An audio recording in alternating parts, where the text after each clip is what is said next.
কোনো নিষ্পাপ শিশু জন্ম থেকেই কেন এত কষ্ট পায়? সে তো কোনো পাপ করেনি, তবুও কেন তার জীবনে দুঃখ, অপমান আর অভাব আসে? তখন আমরা তাকে দেখে বলি, ওর ভাগ্যটাই খারাপ। কিন্তু কি সত্যি তাই? ভাগ্যই কি এর জন্য দায়ী?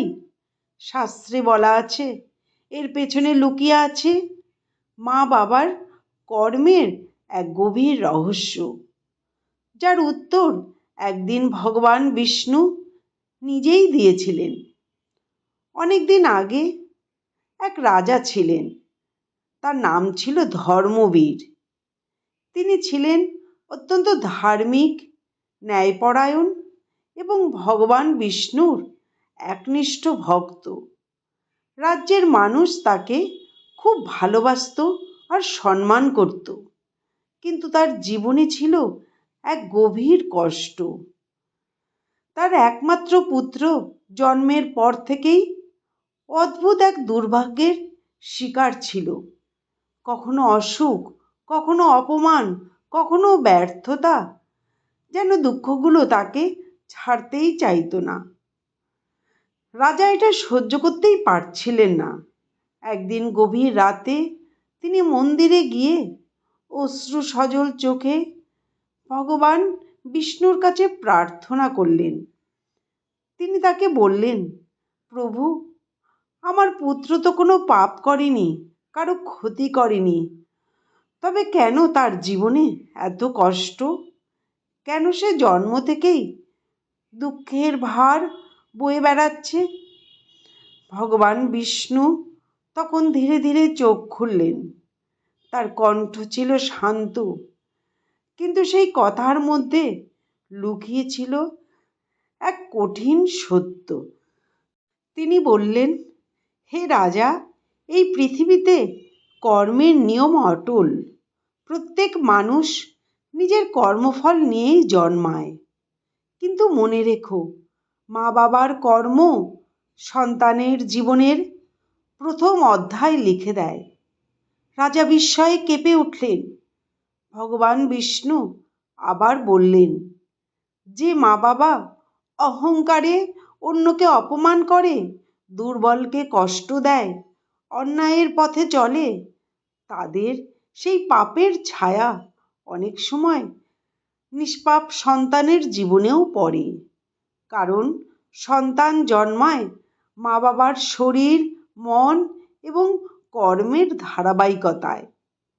ভগবান বিষ্ণু এরপর আরও এক গভীর কথা বললেন। অনেক সময় সন্তান পৃথিবীতে আসে মা বাবার পুরনো কর্মের ফলের বোঝা নিয়ে।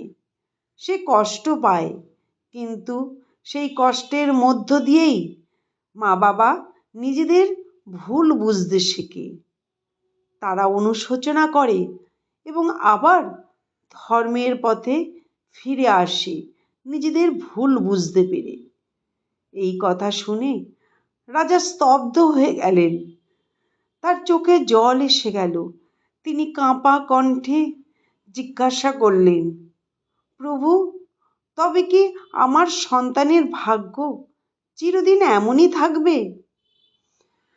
তখন ভগবান বিষ্ণু মৃদু হাসলেন।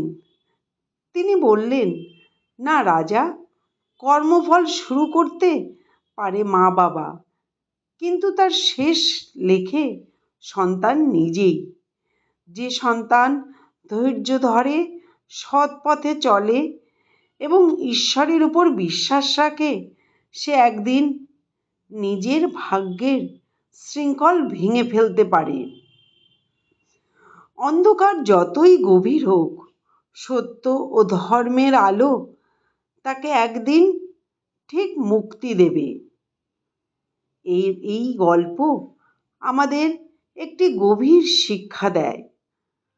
আজ যদি আপনার জীবনে কষ্ট থাকে, হয়তো তা সবসময় আপনার নিজের দোষ নয়। কিন্তু যদি আপনি একজন মা বা বাবা হন, তবে মনে রাখবেন, আপনার প্রতিটি কাজ, প্রতিটি সিদ্ধান্ত আপনার সন্তানের ভবিষ্যতের বীজ বপন করে। আজ আপনি যা করছেন তার প্রভাব একদিন আপনার সন্তানকেই বহন করতে হতে পারে। তাই নিজের জন্য নয়, সন্তানের ভবিষ্যতের কথা ভেবে আপনি সৎ থাকুন। কারণ কর্মের বিচার ধীর হতে পারে, কিন্তু তা কখনো কাউকে ছেড়ে দেয় না। বিষয়টি ভালো লাগলে লাইক ও সাবস্ক্রাইব করবেন। কমেন্টে লিখুন হরে কৃষ্ণ।